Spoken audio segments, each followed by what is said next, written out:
라 짜실라 손잡더니 손잡더니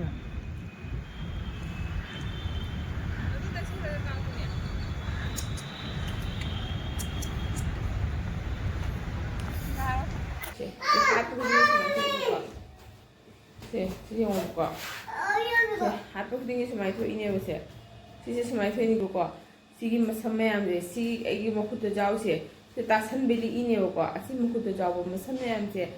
ꯑꯃꯨꯛꯇꯪꯗ ꯍꯥꯠꯄꯗ ꯀꯦꯜꯂꯛꯏꯅꯦꯕꯀꯣ ꯑꯃꯨꯛꯇꯪꯗ ꯍꯥꯠꯄꯗ ꯑꯩꯁꯦ ꯄꯤꯔꯤꯌꯗ ꯂꯥꯛꯄꯒꯤ ꯑꯩꯅ 3 days ꯅꯠꯇꯦ ꯑꯩꯁꯦ ꯆꯥꯎ ꯄꯥꯏ ꯇꯧꯔꯁꯨ ꯗꯣꯛꯇꯔꯗ ꯆꯠꯀꯦ ꯃꯥꯅꯁꯨ ꯗꯣꯛꯇꯔꯗ ꯄꯨꯕꯤꯔꯒꯦꯅ ꯍꯥꯏꯌꯦꯕꯀꯣ ꯍꯦꯟꯖꯜꯂꯛꯇ꯭ꯔꯤꯉꯩꯒꯤꯗꯤ ꯁꯪꯗꯦ ꯍꯦꯟꯖꯜꯂꯛꯑꯒꯗꯤ ꯁꯪꯉꯤ ꯍꯦꯟꯖꯜꯂꯛꯇ꯭ꯔꯤꯉꯩꯒꯤꯗꯤ ꯁꯪꯗꯦꯕꯀꯣ ꯁꯤꯒꯤ ꯁ꯭ꯇꯦꯖꯁꯦ ꯂꯥꯁ ꯁ꯭ꯇꯦꯖ ꯇꯧꯔꯛꯑꯒꯗꯤꯅꯦ ꯗꯦꯁꯥꯎ ꯄꯥꯏ ꯇꯧꯔꯒ ꯁꯪ ꯃꯌꯥꯝ ꯀꯩꯅꯣꯝ ꯌꯦꯡꯍꯜꯂꯛꯀꯦ ꯁꯤ ꯌꯦꯡꯉꯣ ꯁꯤꯒꯤ ꯁꯝ ꯃꯌꯥꯝꯁꯦ ꯌꯦꯡꯉꯣ ꯑꯩꯒꯤ ꯃꯈꯨꯠꯇ ꯂꯩꯕ ꯃꯌꯥꯝꯁꯦ ꯁꯦ ꯑꯃꯨꯛ ꯍꯥꯠꯄꯗꯅꯤ ꯁꯤ ꯀꯦꯜꯂꯤꯁꯦ ꯀꯃꯥꯏꯅ ꯇꯧꯗꯣꯏꯅꯣ ꯈꯪꯗꯦ ꯏꯁꯤꯡꯅ ꯇꯧꯔꯤꯔꯥ ꯑꯗꯩꯗꯤ ꯀꯩꯅ ꯇꯧꯔꯤꯕ ꯑꯩ ꯁꯤꯁꯦ ꯌꯦꯡꯉꯣ ꯍꯥꯟꯅꯗꯤ ꯁꯦꯝꯄꯨꯁꯦ ꯀꯩꯅꯣ ꯂꯨꯔꯝꯃꯦꯕꯀꯣ ꯇ꯭ꯔꯦꯁꯃꯤꯗ ꯂꯨꯔꯝꯃꯦꯕ ꯑꯗꯩꯗꯤ ꯑꯩꯁꯦ ꯈꯔ ꯗꯦꯟꯗ꯭ꯔꯞ ꯂꯩꯔꯦ ꯍꯥꯏꯗꯅ ꯑꯩꯅ ꯍꯟꯗꯛꯁꯦ ꯍꯦꯗ ꯑꯦꯟ ꯁꯣꯜꯗꯔ ꯑꯣꯏꯅ ꯂꯨꯔꯦꯕꯀꯣ ꯑꯗꯣ ꯇ꯭ꯔꯦꯁꯃꯤ ꯂꯨꯕꯁꯦ ꯀꯨꯏꯔꯦꯕ ꯑꯗꯣ ꯇ꯭ꯔꯦꯁꯃꯤꯗ ꯑꯣꯏꯅ ꯊꯥꯗꯣꯛꯑꯒ ꯍꯟꯗꯛ ꯊꯥꯁꯤꯗꯤ ꯍꯦꯗ ꯑꯦꯟ ꯁꯣꯜꯗꯔ ꯑꯣꯏꯅ ꯂꯨꯔꯒꯦꯅ ꯂꯨꯔꯦ ꯑꯗꯣ ꯀꯩꯒꯤꯅꯣ ꯈꯪꯗꯦ ꯀꯦꯜꯂꯤꯕ ꯁꯝ ꯃꯌꯥꯝꯁꯦ ꯌꯦꯡꯉꯣꯕ ꯁꯤꯁꯦ ꯁꯨꯛ ꯌꯥꯝꯕ ꯁꯝ ꯃꯌꯥꯝꯁꯦ ꯑꯃꯨꯛꯇꯪꯗ ꯀꯦꯜꯂꯤꯅꯦꯕꯀꯣ ꯑꯃꯨꯛ ꯍꯥꯠꯄꯗ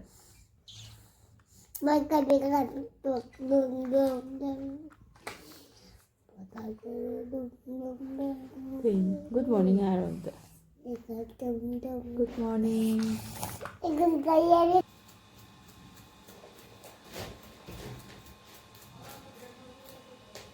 Hello, Shina ma'am. Good morning, ma'am. Purama kamai taunarige. Ma'am, aigidi achawa problem ama oire. Adudi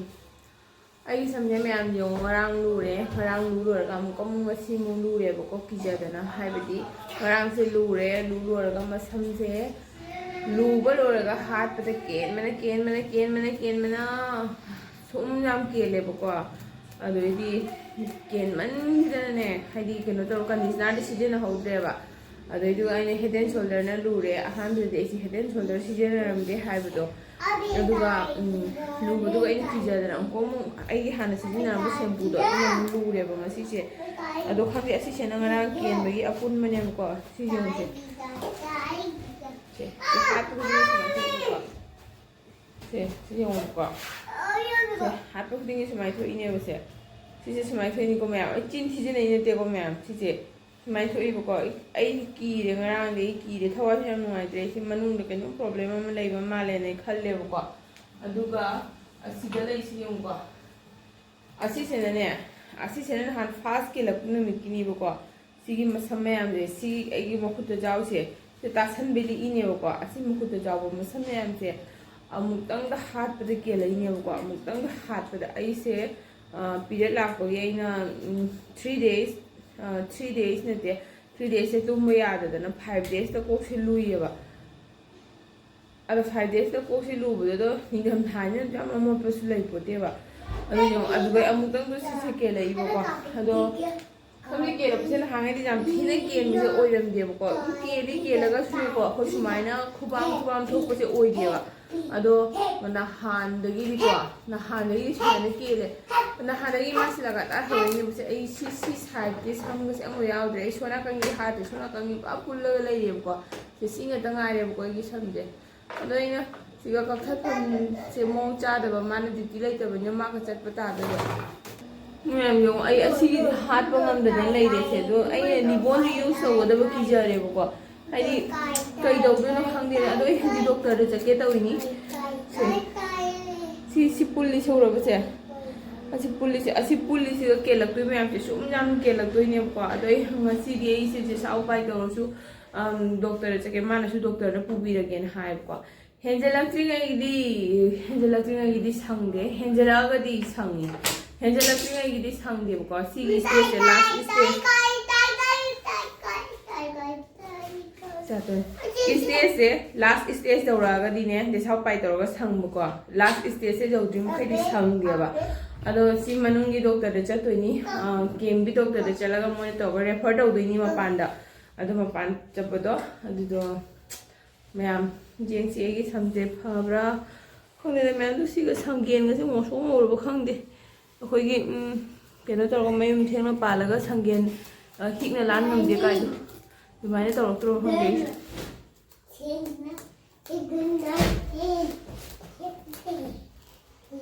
This thing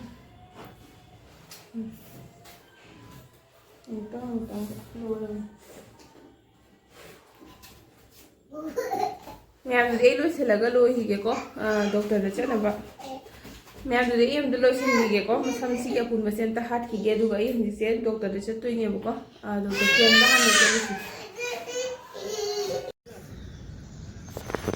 Ma'am, I in the hospital the Jore, the doctor Jing Balore Boko, I hangare, Punghaima Pungama Mungai, had in a Pungan level, Ma'am Punamatagi, other Hansi Doctor Jing Balore, the Chesang Karawali, Haina, I have been a Chesang the Shemi, Hadi Cochin Leboko, Adudo, see doctor say, I did a whole battalion doctor, ni Aina Lay unit key doctor the jengba hadi mana jenga transfer to dunya ado mana jam chawba case oi dis jeng do ma panda chob hospital da transfer to wi boko ado ma on hire ga do man skin doctor ma prefer to we boko skin doctor se jengba chatna ba hana ado mana monday da chalo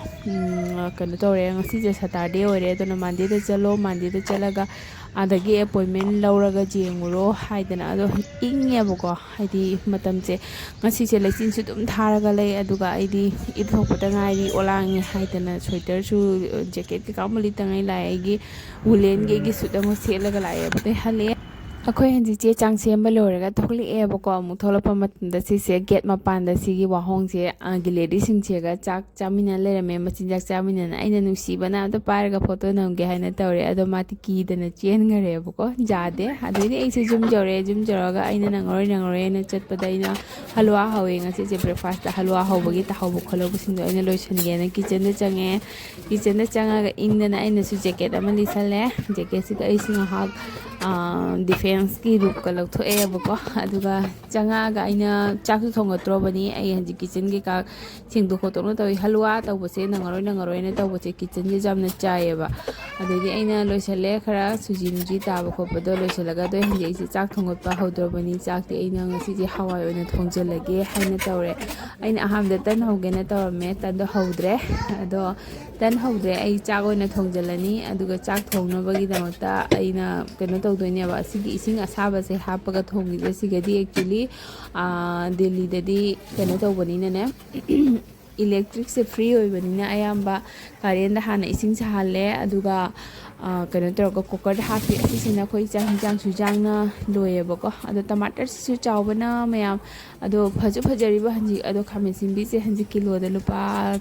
tara ta pire ado sigi achobusne trawanga pire loroi ne bako sigagi khara handarap tawbudo aduna tara pire mayam noina leiba mphom kadai dagi agi video sengbirino aduga di hinjang na pi kamai tawige asigadi hinjang na pi honge khangra adoidi phadigom se chu pachana honge khamsi bi lupa tara traunga pirak pa haise wal orabani aduga alu ka sidi lupa chamagi kilo taru ko ne pire boko adugi aina adi par hinjang semini hadi ma se mukamu nunghinda duty chakadaba adugi ado ain thangaki ba hawai didi city ka pe bako city ani ka pa ga ai thangdare aduga sumaina khoine chak thongwa matamda ising asaba na use tawraga hawai khangde chak khangde thongbu si sina jang na mulle bako aduga sunda tarka lagai bidi aina induction da tawdoine aduga sonde siga gano tawna ba haina gas na ai chak thongane bako ado si induction gi pen se leibani induction gi pen se hinjang tarka lagai bago mo do ai tawre ba ado dum kansu kane induction leibe se gas ka achanak loi thokhuba aduga haidi dum khara akhoi gi helpful oyebane aduna ai prop siga chakse tawna bain tawri adu ningtham thagi matamina prop tawge hana tawrasu khut cha je ingjan manina thawse tawngamde aduga samji gi su wakhal khallaga amuk ai se nungai trini samje ke na mate yawdre ko ado ꯃꯌꯥꯝ ꯍꯥꯏꯗꯤ ꯑꯩ ꯀꯩꯅꯣ ꯇꯧꯔꯒ ꯍꯥꯏꯗꯤ ꯅꯍꯥꯟꯉꯩꯗꯤ ꯁꯝ ꯅꯥꯒꯁꯦ ꯊꯥꯗꯣꯛꯑꯒ ꯆꯥꯛ ꯊꯣꯡꯗꯦꯕꯅꯦ ꯑꯗꯣ ꯉꯁꯤꯗꯤ ꯑꯩꯅ ꯃꯁꯝꯁꯦ ꯊꯥꯎꯁꯨ ꯇꯩꯁꯜꯂꯦ ꯍꯜꯂꯛꯑꯒ ꯂꯤꯕꯣꯟꯁꯨ ꯂꯧꯔꯦ ꯂꯤꯕꯣꯟꯁꯨ ꯇꯩꯁꯜꯂꯦ ꯑꯩꯅ ꯀꯩꯗꯧꯗꯣꯏꯅꯣ ꯍꯥꯏꯅ ꯇꯩꯁꯜꯂꯒ ꯑꯩꯅ ꯊꯥꯗꯣꯛꯑꯒ ꯁꯨꯃꯥꯏꯅ ꯑꯗꯨꯝ ꯊꯝꯃꯦꯕꯀꯣ ꯑꯗꯣ ꯍꯤꯟꯖꯥꯡ ꯊꯣꯡꯕ ꯂꯣꯏꯔꯦ ꯍꯤꯟꯖꯥꯡꯁꯦ ꯑꯩ ꯇꯔꯀꯥ ꯂꯒꯥꯏꯗ꯭ꯔꯣꯕꯅꯦꯕꯀꯣ ꯇꯔꯀꯥ ꯂꯒꯥꯏꯔꯒꯦꯅ ꯇꯧꯔꯤꯉꯩ ꯁꯔꯛꯁꯤꯒ ꯑꯩꯒꯤ ꯒꯦꯁꯁꯤꯁꯨ ꯀꯟꯅ ꯂꯥꯏꯇꯔꯁꯦ ꯆꯨꯕ ꯌꯥꯗ꯭ꯔꯤꯕꯀꯣ ꯂꯥꯏꯇꯔꯁꯦ ꯂꯣꯏꯅ ꯏꯁꯤꯡ ꯆꯪꯉꯒ ꯂꯩꯔꯝꯃꯦ ꯏꯁꯤꯡ ꯆꯪꯗꯅ ꯑꯩ ꯂꯥꯏꯇꯔꯁꯦ ꯌꯥꯗꯗꯅ ꯑꯗꯨꯝ ꯂꯩꯔꯦ ꯑꯩꯅ ꯈꯜꯂꯤ ꯀꯩꯗꯧꯔꯕꯅꯣ ꯒꯦꯁꯁꯦ ꯂꯣꯏꯕ ꯃꯇꯝ ꯌꯧꯔꯕ꯭ꯔꯥ ꯍꯥꯏꯅ ꯑꯗꯣ ꯂꯥꯏꯇꯔꯁꯦ ꯌꯥꯗꯦ